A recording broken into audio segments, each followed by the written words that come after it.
Shalom, shalom. Bonjour, peuple de Dieu. Que la paix du Seigneur soit avec vous ce matin.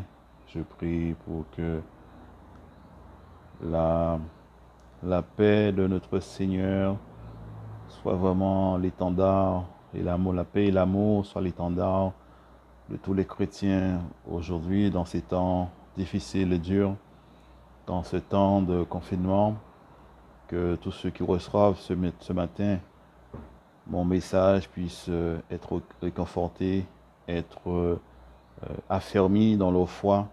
Nous avons un Dieu de victoire, nous avons un Dieu de miracle, nous avons un Dieu qui délivre, qui restaure, qui nous donne l'espérance de la vie éternelle. Soyons reconnaissants pour cela, bien-aimés de l'Éternel. Je suis votre serviteur, le révérend Père André. Nous avons appris cette nouvelle de l'attaque contre le père Nicolas de l'Église orthodoxe. Bien, mes amis, soyons entrant dans l'unité de la prière et que Dieu puisse lui faire grâce vraiment de la vie sur cette terre pour qu'il puisse toujours servir dans son Église. Nous avons besoin beaucoup d'ouvriers pour la moisson. Jésus a dit, priez le maître de la moisson afin qu'il puisse envoyer des ouvriers. Il y a beaucoup d'appelés, mais peu d'élus. Et ceux qui restent déjà, eh bien, que nous soyons vraiment une source de bénédiction pour eux, que nous puissions les encourager dans leurs fonctions, dans leurs appels, dans leurs vocations. Cela n'est pas facile, cela n'est pas évident, mais nous avons cette joie de servir. Et lorsque nous sommes engagés dans les services du Seigneur, nous allons jusqu'à la fin, jusqu'à la mort sur terre. Et parce que nous avons vraiment cette assurance de la vie éternelle. Que Dieu vous bénisse ce matin pleinement. Que Dieu fasse de vous des serviteurs, des servantes de l'Éternel. Que Dieu vous donne sa lumière céleste et que nous puissions être toujours des témoins du Christ, des missionnaires pour la bonne nouvelle. Jésus revient bientôt. Bien-aimés de l'Éternel, hier nous avons vu, jour 6, que le Seigneur nous dit que par l'obéissance, par la foi, eh bien, nous recevrons toujours des bénédictions. Lorsqu'un chrétien qui écoute la voix du Saint-Esprit, lorsqu'un chrétien marche avec le Saint-Esprit, sa vie devient une vie de bénédiction. Parce que le Saint-Esprit, il est là pour nous convaincre du péché, du jugement, de la vérité. Il nous conduira toujours dans ce qui est bien pour nous, dans ce qui nous permettra de mieux avancer dans notre vie, aussi de pouvoir mieux servir Dieu. Cherchons d'abord le royaume de Dieu et sa justice. Et toutes les autres choses nous adviendront, nous seront ajoutées par-dessus. C'est la parole de Dieu, elle est véritable, elle est certaine. Nous sommes vraiment dans un temps, je dis toujours, c'est le temps de Dieu. Le temps où nous devons faire la différence. Le temps où nous devons passer à l'action. Nous ne devrions pas rester inactifs. Le temps se presse. L'ennemi, lui, il travaille. D'ailleurs, nous le constatons. Et il travaille bien. Vous voyez, lorsque le peuple de Dieu prend les choses à la légère, eh bien l'ennemi, il rigole de son côté. Et il commence à gagner du terrain. Il commence à intimider. Il commence à faire que les enfants de Dieu puissent reculer. Mais le Seigneur a dit qu'il cherche des vaillants guerriers, des héros spirituels, des hommes et des femmes prêts à se lever pour lever l'étendard de la vérité. Le nom de Jésus doit être glorifié sur toute la terre. Cela est véridique, cela se fait. Mais nous devons maintenant amplifier ce mouvement. ce mouvement de la foi. Que Dieu vous bénisse ce matin et que vous puissiez rester vraiment dans cette paix. Non pas la paix des hommes, mais la paix de celle que Jésus-Christ nous donne. Je vous laisse ma paix, je vous donne ma paix. C'est ce qu'il a dit. Bien-aimés qui se trouvent en métropole, en France, vous êtes partis pour un confinement, soyez forts, soyez aussi vigilants, l'ennemi il rôde. Mais tout cela, ce n'est que pour un temps. Et en faisant des efforts dans le domaine spirituel, nous serons plus que vainqueurs. Amen. Aujourd'hui, nous sommes au 7e jour, c'est la fin de notre programme Béni de Dieu. Nous avons passé une semaine extraordinaire, une semaine de grâce, de bienfaits, et je sais par le pouvoir du Saint-Esprit que vous avez été bénis, vous avez reçu vraiment l'enseignement venant de là-haut qui puisse vous fortifier, surtout dans cette période d'intimidation. Et je sais que vous serez et vous allez devenir une source de bénédiction pour vous-même, pour votre famille, pour votre conjoint, pour vos collègues de classe, pour vos collègues de travail. Enfin, vous allez passer par une transformation. Amen. Les choses se font petit à petit. N'attendez pas un changement radical du jour au lendemain. Si ça se fait, eh bien, nous disons gloire à Dieu pour cela. Mais c'est les efforts petit à petit qui feront que les changements se verront. Et peut-être dans un mois, 2 mois, dans un an, vous allez dire effectivement, j'ai vu la main de Dieu dans ma vie. Dieu m'a béni parce que j'ai été obéissant. Mes amis, ce matin, nous allons parler de David. Et David, il a vraiment été un serviteur de Dieu fidèle, même s'il a eu des hauts et des bas. Mais quand même, son nom signifie bien-aimé de l'Éternel. C'était un homme qui a combattu contre Goliath, contre le Philistin, qui a combattu contre les ennemis de Dieu. Dieu l'a élevé vraiment à une grande position de royauté. Et il a péché, il s'est repenti. Enfin, David, c'est vraiment une grande histoire. Mais David, son nom est écrit dans la Bible. Il nous sert de référence, il nous sert d'exemple. Il est devenu une source de bénédiction pour nous. Et lorsqu'il est sorti,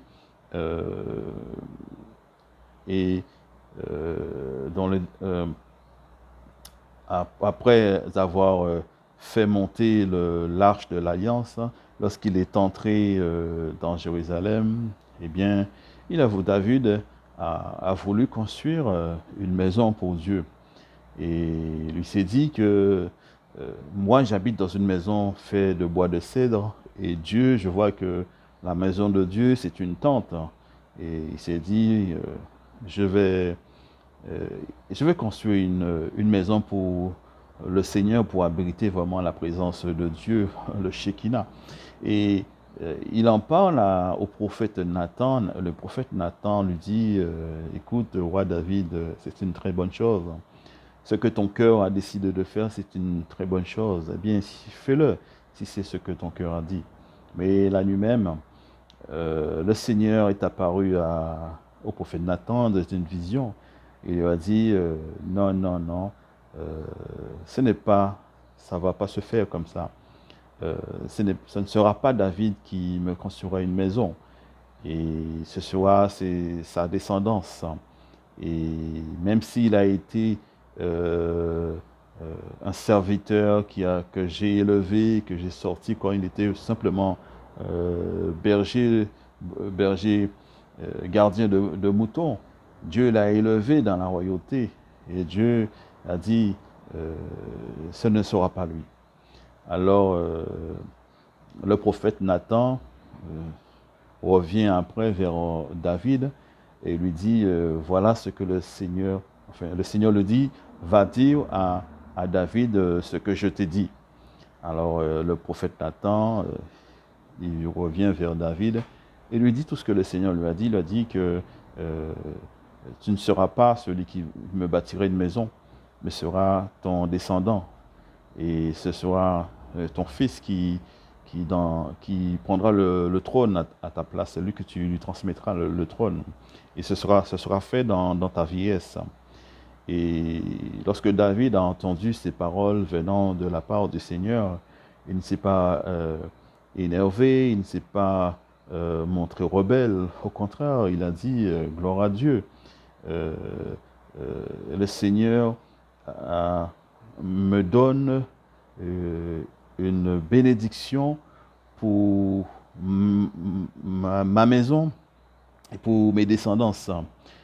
David a dit, même si c'est pas lui qui sera béni, mais Dieu a parlé, Dieu a donné une bénédiction, et cette bénédiction sera éternelle, là, parce que ses enfants vont jouir de cette bénédiction. Et effectivement, c'est son fils Salomon qui a été intronisé roi, et que Dieu avait choisi, que le prophète lui avait dit, c'est lui qui devait être roi.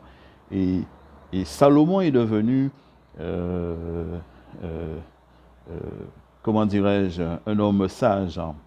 Parce que lorsque David euh, lui a dit, voilà ta mission, voilà ce que le Seigneur euh, euh, te demande de faire, parce que David a transmis, parce que David a reçu la bénédiction, il a transmis cette bénédiction à son fils, il a dit, écoute, euh, le Seigneur t'a choisi, mais sois fidèle, respecte les commandements du Seigneur, ne dévie pas ni à droite ni à gauche, et tu verras, la bénédiction sera dans ta maison. Et Nathan, il a été un fils obéissant, il a honoré son père et sa mère. Et ce que son père lui avait dit, il a mis en pratique des choses, et Salomon était devenu un homme béni. Et un jour, Dieu lui demande, mais qu'est-ce que tu veux que je te donne? Il dit, Salomon a répondu, mais Seigneur, donne-moi la sagesse. C'est ce que je veux, la sagesse pour juger ce peuple, parce que ce peuple est si nombreux.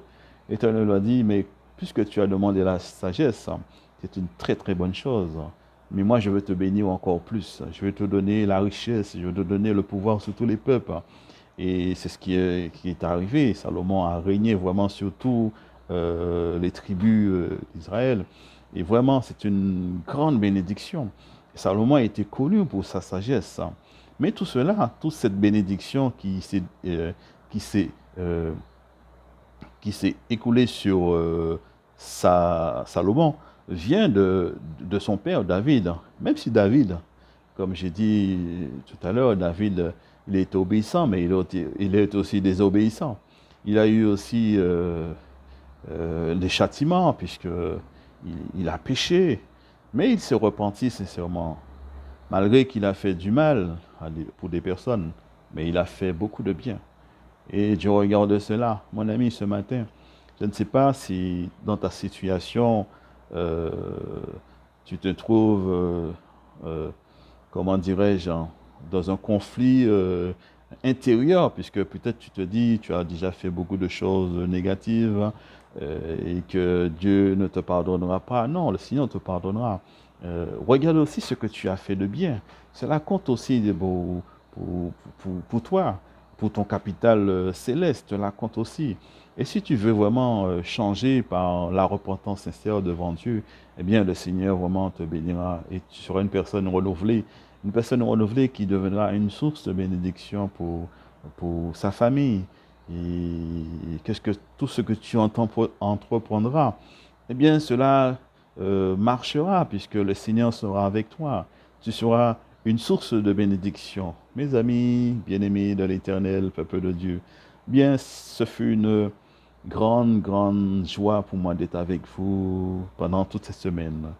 Et même si avec tous les événements qui se sont passés euh, d'actualité, mais sachez que gardez toujours votre joie, gardez toujours votre espérance parce que c'est ce qui nous fait vivre.